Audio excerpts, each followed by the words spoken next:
인내하는 기도. 존 파이퍼. 기도를 계속하고 기도에 감사함으로 깨어있으라. 또한 우리를 위하여 기도하되 하나님이 전도할 문을 우리에게 열어주사 그리스도의 비밀을 말하게 하시기를 구하라. 내가 이 일 때문에 매임을 당하였노라. 그리하면 내가 마땅히 할 말로써 이 비밀을 나타내리라. 본문은 기도에 대한 5가지 지침을 준다. 첫째, 기도를 계속해야 한다. 흔히 우리가 특별기도 주간에만 드러내는 성실한 기도의 자세를 평소에도 포기하지 말아야 한다.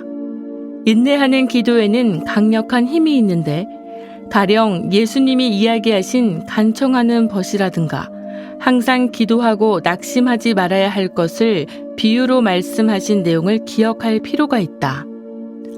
인내는 참된 성도의 삶을 검증하는 최고의 테스트이다.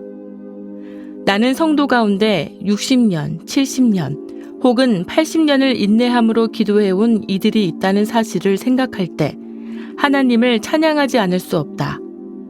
그런 이들이 많은 교회는 얼마나 복된가.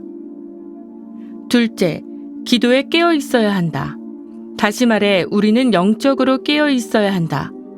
아마도 바울은 이 지침을 겟세마네에서 일어난 일을 통해 배웠을 것이다. 예수님은 제자들에게 기도하도록 요청했지만 그들은 잠들고 말았다. 그래서 베드로에게 내가 한시도 깨어 있을 수 없더냐, 시험에 들지 않게 깨어 있어 기도하라 라고 말씀하셨다. 우리는 기도할 때 깨어 있어야 한다. 즉 마음이 산만하게 흐트러져 이런저런 생각으로 방황하지 않아야 하며 헛되이 같은 말을 반복하면서 중언부언하지 않도록 해야 한다. 또한 진부하고 의미 없는 표현들을 사용하지 않도록 해야 하고 편협하고 이기적인 욕망으로 기도하지 않도록 해야 한다. 더 나아가 무엇이 선한지에 대해서도 깨어 있어야 한다. 특별히 성경에 기록되어 있는 기도에 관한 가르침들에도 주의를 기울여야 한다. 분명히 우리 안에 기도에 대한 의지를 불러일으키는 분은 하나님이시다. 하나님이 돕지 않으시면 우리가 스스로 기도하는 일은 가능하지 않다. 그러나 그렇게 기도하게 하시는 하나님의 은혜는 우리가 깨어있을 때 경험하게 된다. 셋째, 감사함으로 기도해야 한다.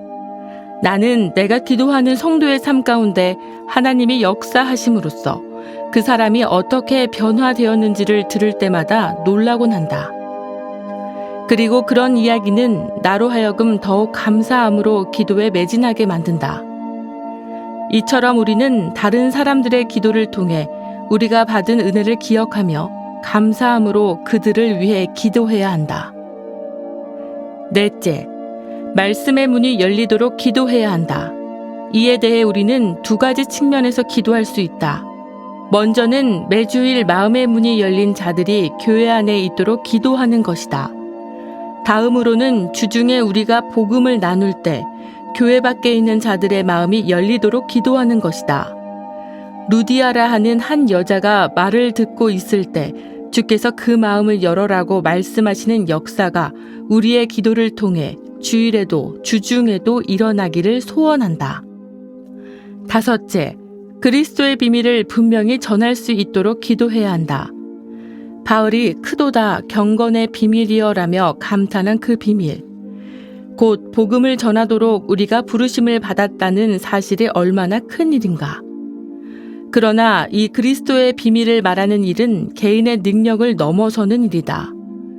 그러므로 우리는 그리스도의 비밀을 전할 수 있도록 기도해야 한다. 또한 그 비밀을 전할 때 성령의 능력이 임하도록 기도해야 한다. 그리하여 사랑으로 진리를 말하도록 기도해야 한다. 그렇게 기도하지 않는다면 우리는 이 비밀의 말씀을 전할 수 없다. 바로 이 5가지 지침을 따라 함께 기도하며 서로를 마음에 품도록 하자.